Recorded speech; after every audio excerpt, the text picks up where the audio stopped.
en el patio de atrás. Bienvenido. Apaga la luz, sube el volumen y acompáñame a escuchar lo que ocurrió.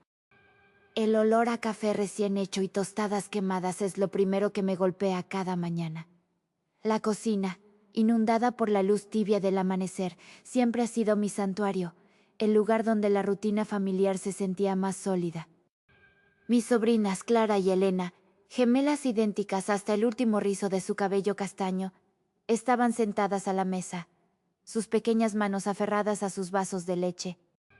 Eran el centro de mi mundo, la razón por la que, como hermana mayor, había asumido el rol de cuidarlas mientras mi hermana trabajaba. Era una vida tranquila, predecible. Demasiado predecible quizás. Esa mañana, mientras servía la leche, un plato resbaló de mis dedos. No se rompió, solo hizo un ruido seco al golpear el suelo de baldosas. Fue un sonido repentino, lo suficientemente fuerte como para sobresaltar a cualquiera. Ambas niñas, con sus cabecitas rubias, giraron al unísono hacia el ruido. Clara, la más vivaz de las dos, parpadeó con un sobresalto normal, un gesto rápido y humano. Pero Elena mantuvo los ojos abiertos, fijos en el plato, sin una sola contracción en sus párpados, por 2 segundos que se estiraron en mi mente.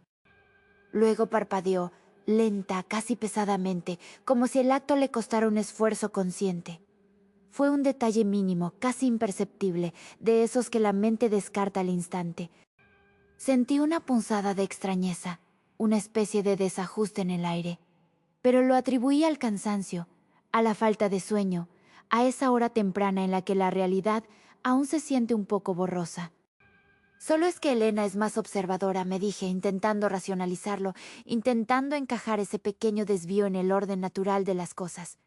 Quería creer que era una peculiaridad infantil, una de esas pequeñas excentricidades que hacen a cada niño único.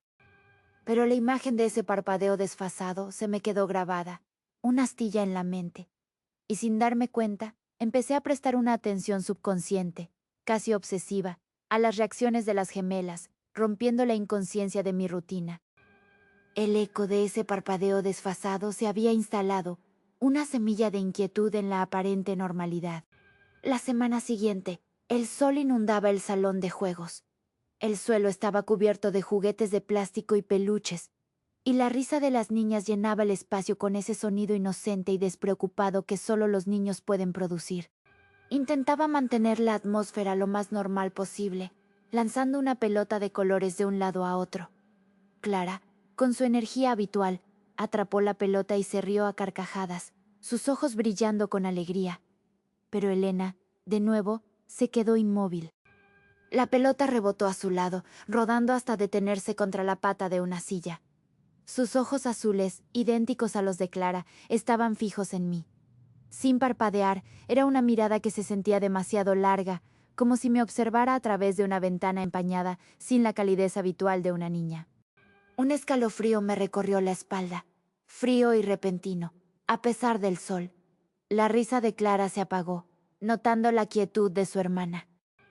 Elena finalmente parpadeó, pero el gesto pareció forzado, casi mecánico, como si hubiera recordado de repente cómo hacerlo, como si fuera un acto que requería un esfuerzo consciente en lugar de un reflejo natural. Intenté bromear. «Elena, ¿estás en trance?». Pero la voz me salió más tensa de lo esperado, con una nota de inquietud que no pude disimular. Justo en ese momento, mi hermana, su madre, entró a la sala con una pila de ropa limpia en los brazos.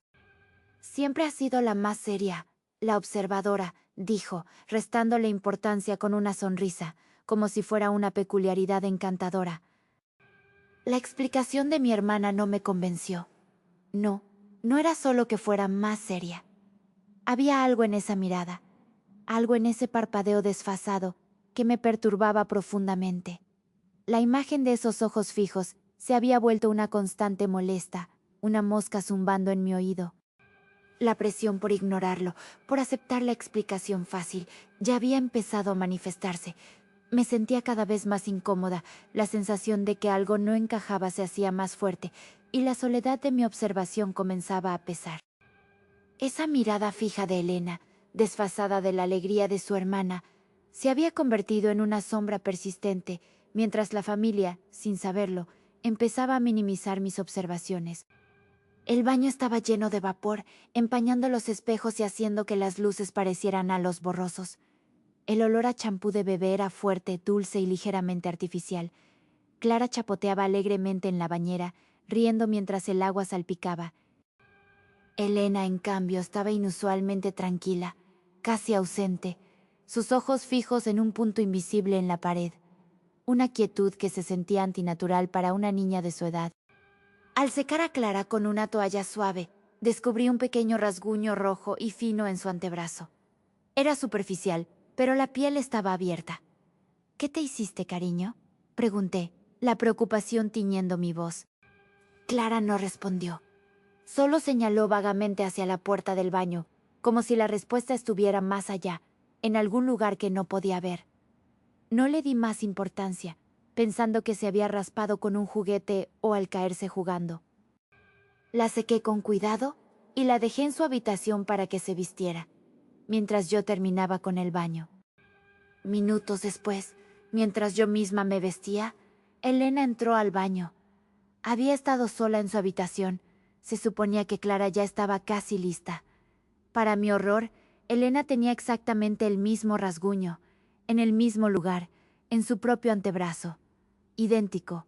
Un nudo frío se formó en mi estómago. No podía ser una coincidencia. Mis manos temblaron mientras intentaba encontrar una explicación lógica. Desesperadamente. ¿Jugaron a pelear? ¿Se rascaron con el mismo juguete?, murmuré, más para mí misma que para la niña. Mi hermana, al verme pálida y con los ojos desorbitados, entró al baño. «Ay, son cosas de niños, siempre se copian hasta las heridas», dijo con una risa nerviosa, restándole importancia, como si fuera la cosa más normal del mundo. Me sentí atrapada entre la evidencia de mis ojos y la negación de mi hermana. La imposibilidad de la coincidencia, la certeza de que algo andaba mal, me asfixiaba. Pero la presión, esa necesidad de mantener la normalidad, me obligaba a dudar de mi propia cordura. Me sentía cada vez más aislada en mi percepción, como si estuviera viendo una realidad que nadie más podía o quería reconocer. Un rasguño idéntico en ambas gemelas, inexplicable y negado, se había convertido en la primera prueba tangible de que algo oscuro se manifestaba, aislando a la narradora en su creciente temor. El dormitorio de las gemelas, con sus paredes adornadas con dibujos infantiles y el suave olor a ropa limpia y talco, se había convertido en un lugar de creciente ansiedad para mí. Estábamos preparándonos para una salida familiar, y el armario estaba abierto, revelando una hilera de vestidos idénticos colgados, todos con el mismo estampado de flores. Era una imagen dulce, pero ya para entonces, cualquier cosa idéntica entre ellas me provocaba una punzada de aprensión. Saqué 2 vestidos de flores idénticos, uno para Clara y otro para Elena. Al desplegar el primero, noté una pequeña mancha de sangre seca en el dobladillo, apenas un punto rojizo, pero inconfundible. Lo examiné con el corazón latiéndome con fuerza. Ambas gemelas estaban ilesas, sin heridas recientes que justificaran la mancha. No había una explicación lógica. Decidí guardar el vestido manchado en un cajón, pensando en lavarlo después, lejos de la vista de las niñas. Vestí a las gemelas con otros conjuntos idénticos, impecables, asegurándome de que no hubiera rastro de la mancha. Quería borrar ese detalle, esa anomalía, de mi mente. Minutos más tarde, mientras las niñas jugaban tranquilamente en el pasillo, Clara apareció de repente. Llevaba puesto el vestido manchado que yo misma había guardado en el cajón. Elena, a su lado, vestía un vestido de flores idéntico, pero impecable, como el que yo les había puesto. El pánico se apoderó de mí, frío y paralizante. ¿Cómo era posible? ¿Quién había cambiado la ropa? ¿Cómo había salido el vestido del cajón cerrado? Mi abuela, que había llegado para ayudar con los preparativos, me vio con los ojos desorbitados y la cara pálida. «Siempre estás con tus despistes, hija», me regañó con su voz áspera. «Las niñas no tienen la culpa de tu desorden. No las confundas». Me sentí abrumada por la imposibilidad de la situación. la mancha de sangre, el vestido movido, la negación de la familia. Todo conspiraba para hacerme sentir que estaba perdiendo la cabeza. O lo que era peor, que algo mucho más siniestro estaba en juego, algo que se burlaba de la lógica y de mi cordura.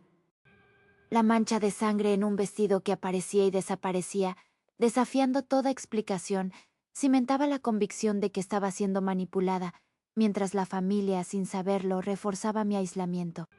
En mi propia habitación, la oscuridad de la noche era densa, casi palpable. Yacía despierta en la cama, el silencio solo roto por el crujido ocasional de la vieja casa, los sonidos inevitables de la madera que se asienta y el viento que se cuela por las rendijas. El aire estaba frío y pesado, cargado de una expectativa que me erizaba la piel. Mis ojos estaban abiertos, fijos en el techo, mi mente incapaz de encontrar descanso. La inquietud se había vuelto una compañera constante, un peso en mi pecho. De repente lo escuché. Susurros. Provenían del cuarto de las gemelas, dos voces infantiles, bajas y casi inaudibles. No eran risas, ni llantos, ni el parloteo normal de sueños de niños. Era un parloteo bajo y constante, como si estuvieran contando secretos o quizás recitando algo. Lo más perturbador era la cadencia. Los tonos y el ritmo parecían ligeramente desfasados, como dos grabaciones reproducidas con un mínimo retardo, una eco de la otra, pero nunca perfectamente sincronizadas. Era un sonido que me heló la sangre, un eco de lo que ya había notado en sus parpadeos. Los susurros se detuvieron abruptamente. Un silencio sepulcral se instaló más pesado y profundo que el anterior. Y entonces, una sola voz, clara y escalofriantemente cercana, llamó mi nombre desde el pasillo, justo fuera de mi puerta. «Tía». Era la voz de una de las gemelas, pero con una resonancia que no era del todo humana, una cualidad hueca que me paralizó. El terror me impidió respirar. Me levanté de la cama, el corazón latiéndome con una fuerza brutal contra las costillas, y abrí la puerta de golpe, esperando encontrar a una de ellas. El pasillo estaba oscuro y vacío. No había nadie, solo el eco de mi propio nombre, ahora en el silencio más absoluto. Ya no podía negarlo. Algo me observaba, algo estaba en esa casa, y no era una ilusión de mi mente cansada. Al día siguiente, con las manos temblorosas y el pulso acelerado, instalé una pequeña cámara de vigilancia en el cuarto de las gemelas. La escondí bien, desesperada por obtener una prueba irrefutable, algo que pudiera mostrar a mi hermana, a mi familia, para que por fin me creyeran. Los susurros desfasados y la voz solitaria en la oscuridad del pasillo me habían empujado a una desesperada búsqueda de pruebas, instalando una cámara en secreto, mi último recurso. La madrugada era un manto oscuro y pesado. En mi habitación, la pantalla de mi portátil iluminaba mi rostro tenso, proyectando sombras fantasmales en la pared. El aire era denso con mi ansiedad. Cada respiración se sentía pesada y superficial. Había estado esperando toda la noche, mi corazón latiendo como un tambor mientras revisaba las grabaciones de la cámara. El video mostraba el cuarto de las gemelas en la oscuridad, un cuadro estático de camas y juguetes, aparentemente inofensivo. En la grabación ocurrió. Una de las gemelas, Elena, se levantó de su cama. Sus movimientos eran lentos, casi etéreos, mientras caminaba hacia la cama de Clara. Se quedó allí, de pie, mirándola fijamente. La imagen se distorsionó brevemente con una estática parpadeante, como una falla en la señal, un glitch en la realidad misma. Mi aliento se contuvo en mi garganta, un nudo apretado de terror. Cuando la imagen se estabilizó, Elena estaba de vuelta en su cama, durmiendo plácidamente. Pero Clara, que debería haber estado profundamente dormida, tenía los ojos abiertos. Miraba directamente a la lente de la cámara, sin parpadear. En esa mirada no había la inocencia de una niña, sino una frialdad y una conciencia que me heló la sangre hasta los huesos. Era una mirada que me conocía, que sabía que la estaba observando. No era Clara. No podía serlo. Un grito ahogado escapó de mi garganta, pero se ahogó en el terror. La entidad me había visto. La anomalía era consciente de mi presencia, de mi intento de descubrirla. Intenté despertar a mi hermana. con las manos temblorosas, desesperada por mostrarle la prueba irrefutable. Pero el archivo de video se corrompió misteriosamente justo en ese momento, mostrando solo estática, una pantalla de nieve sin sentido. La evidencia se desvaneció entre mis dedos, como arena. Mi hermana, ya exasperada por mis fantasías, me acusó de paranoia y de obsesionarme con las niñas. Me sentí completamente sola, con la imagen de esos ojos fijos grabada en mi retina y la certeza de que la entidad sabía que la había descubierto. La mirada sin parpadear de Clara, directamente a la cámara, confirmó la conciencia de la anomalía. Mientras la prueba se desvanecía y la narradora era tildada de paranoica, sumiéndose en una soledad aterradora. El jardín trasero, bañado por un sol engañoso, debería haber sido un lugar de juego y alegría. La tierra estaba húmeda por una lluvia reciente, y el aire olía a hierba mojada, un aroma que normalmente me traía paz. Pero el ambiente era tenso, cargado de una expectativa ominosa. Intentaba que las gemelas jugaran, que volvieran a su normalidad, pero la sombra de la noche anterior se cernía sobre mí. Clara y Elena estaban cerca del columpio, sus pequeños cuerpos moviéndose con una gracia que ahora me parecía inquietante. De repente, ocurrió con una velocidad brutal. Elena empujó a Clara. No fue un empujón de juego, sino uno con una fuerza inusual, desequilibrándola por completo. Clara cayó al suelo con un grito de dolor, su rodilla golpeando una piedra oculta bajo la hierba. El sonido seco del impacto y el grito agudo me perforaron el alma. Corrí hacia Clara, cuyo pantalón se manchaba rápidamente de un rojo oscuro. Tenía una herida abierta y sangrante en la rodilla, un corte profundo que me hizo encoger el estómago. Mientras la ayudaba, mi mente luchaba por procesar lo que había visto. Elena se quedó de pie, a unos metros, mirándonos con una expresión de satisfacción fría, casi triunfante. No había remordimiento, no había preocupación infantil en sus ojos. En ese instante, Clara, que estaba semi-inconsciente por el dolor, abrió los ojos y me miró, sin parpadear, con la misma mirada vacía, la misma frialdad que había visto en Elena, la misma que me había observado a través de la cámara. Era como si la anomalía se hubiera trasladado, como si hubiera saltado de un cuerpo a otro. La desesperación me inundó. No era un juego de niños, no era un accidente. Elena no era la misma. La gemela herida fue llevada de urgencia al hospital, su rodilla sangrando profusamente, y yo sentí la mirada de Elena clavada en mi espalda, una presencia helada que me seguía. La familia, furiosa y aterrada por el accidente, me culpó por no haber vigilado bien a las niñas. Me prohibieron acercarme a Elena, me acusaron de traumatizar a Clara con mis fantasías. Mi aislamiento era casi total, mi voz ahogada por la incredulidad y la culpa. La violenta agresión de Elena y la mirada sin parpadear de Clara en el hospital revelaron la transferencia de la anomalía, mientras la narradora era culpada y aislada por su propia familia, sola con su terror. La habitación del hospital era un espacio blanco y estéril, impregnado con el abrumador olor a desinfectante. Clara yacía en la cama, pálida, con la rodilla vendada, pero parecía tranquila, casi demasiado tranquila para una niña que acababa de sufrir una herida tan grave. Me permitieron visitarla, bajo la atenta mirada de mi hermana y los médicos, como si fuera una amenaza potencial.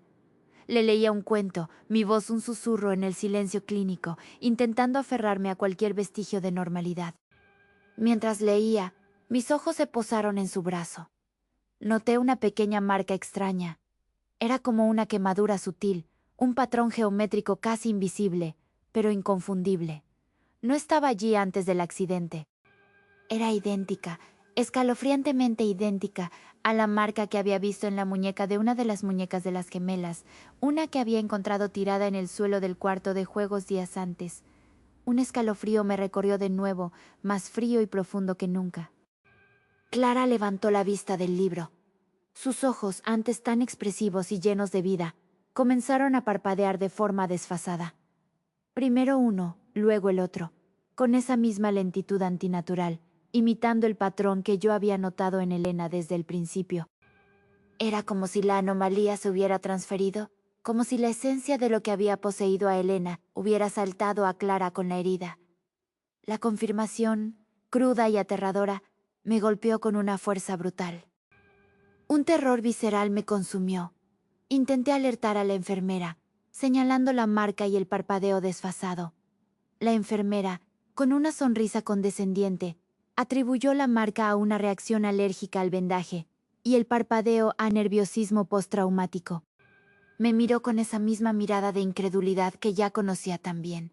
La familia, informada por el personal médico, no tardó en prohibir mis visitas a Clara, acusándome de perturbar la recuperación de la niña con mis ideas. Me di cuenta de que la entidad no solo suplantaba, sino que dejaba una marca, un residuo físico, una prueba que nadie quería ver. La marca en la piel de Clara y su parpadeo desfasado confirmaban la transferencia de la anomalía, mientras la narradora era silenciada y apartada, comprendiendo la verdadera naturaleza del residuo y su soledad absoluta. Regresé a la casa familiar. Ahora se sentía extrañamente silenciosa y vacía, a pesar de que la familia estaba allí, en algún lugar. El aire era denso, cargado de una presencia invisible que me oprimía el pecho. Sentía una necesidad imperiosa de confrontar lo que quedaba, de poner fin a esta pesadilla que me había arrebatado la cordura. Mis pasos resonaban en el pasillo, cada uno un eco de mi propia desesperación. Encontré a Elena sentada en el suelo del salón, justo en el centro de la alfombra, jugando con dos muñecas idénticas. Una de las muñecas tenía la misma marca de quemadura que había aparecido en el brazo de Clara, ese patrón geométrico sutil y perturbador. La escena era inquietante, casi un ritual silencioso, como si estuviera ensayando un macabro juego. El silencio era tan profundo que podía escuchar el latido de mi propio corazón, acelerado y errático. Elena levantó la vista hacia mí. Sus ojos eran fríos, fijos, sin parpadear, como los de Clara en el hospital, como los suyos al principio. En esa mirada vi la misma frialdad, el mismo desfasaje que había notado desde el primer día. La Elena original ya no estaba. Había sido completamente suplantada. La entidad había ganado, había completado su ciclo en una de las gemelas, y ahora, con Clara marcada, su victoria era total. Un grito ahogado se ahogó en mi garganta, un sonido de puro terror y desesperación. Intenté huir, girarme y correr, pero Elena se levantó con una velocidad y una fuerza sorprendentes para una niña. Se interpuso en mi camino, bloqueando la puerta del salón, sus ojos fijos en los míos. La última imagen que tengo clara es la de sus ojos, sin parpadear, mientras sentía un dolor agudo y punzante en mi propio cuerpo, como si una parte de mí también se estuviera desfasando, siendo absorbida, reescrita. Era un dolor que no venía de una herida externa, sino de lo más profundo de mi ser, como si mi propia esencia estuviera siendo arrancada. Me desplomé en el suelo, sintiendo cómo mi propia conciencia se fragmentaba, como si mi mente se estuviera deshilachando en pedazos. La entidad había completado su ciclo, y yo era ahora una víctima más, un nuevo recipiente para el residuo activo, una identidad más perdida en su estela. La suplantación completa de Elena y el dolor físico que me atravesaba marcaban el triunfo de la entidad, dejándome como un nuevo residuo de su horror, mi existencia borrada y reescrita. El espacio es blanco y estéril. Huele a medicamentos, a desinfectante, a esa limpieza aséptica que te borra del mundo. Estoy aquí, en lo que podría ser una habitación de hospital o un asilo. No lo sé con certeza. Mi cabello está revuelto, mis manos tiemblan. Intento desesperadamente contar mi historia a un médico, un hombre con una paciencia forzada y una mirada que ya ha juzgado mi cordura. Mis palabras se sienten huecas, como ecos en una caverna. En mi propio brazo tengo una marca. Es idéntica a la que apareció en Clara, ese patrón geométrico sutil pero inconfundible. La muestro al médico, con la esperanza de que sea la prueba que necesito. Él la examina con escepticismo, sus dedos fríos y distantes. La atribuye a un tic nervioso, a una reacción cutánea, a cualquier cosa menos a la verdad que se grita desde mi piel. Su voz es monótona, llena de términos médicos que me envuelven en una niebla de negación. Mientras hablo, mientras mis labios intentan formar las palabras para dar sentido a lo que viví, mi ojo derecho parpadea. pero el izquierdo permanece abierto, fijo, por unos segundos de más, antes de seguir el ritmo. El parpadeo desfasado, la firma de la entidad, ahora es parte de mí. Es una manifestación física de mi tormento, una prueba que llevo conmigo, grabada en mi propio cuerpo. Es el residuo que me dejó, la herencia de esa noche. Mi voz se quiebra al final de mi relato. Sé que no me creen. Mis palabras se pierden en el diagnóstico de delirio, de trastorno psicótico. La entidad ha dejado su marca en mí, convirtiéndome en un testimonio viviente de su horror, pero sin voz, sin credibilidad. Estoy aquí, atrapada en la incredulidad de todos, una prisionera de mi propia verdad. La otra gemela, la que quedó, la que ahora vive una vida aparentemente normal en la familia, es la única presente. Pero yo sé que la entidad sigue activa, quizás buscando un nuevo huésped, un nuevo cuerpo que asimilar. Y yo misma soy ahora el residuo, la prueba silenciada de un mal que persiste, que se mueve en las sombras, dejando un rastro de identidades perdidas y mentes quebradas. La narradora, con la marca de la entidad en su piel y el parpadeo desfasado en sus propios ojos, se ha convertido en el residuo activo, su testimonio silenciado por la locura, mientras el mal continúa su ciclo en la sombra, implacable. Porque a veces lo peor no está bajo la cama, está en el patio de atrás.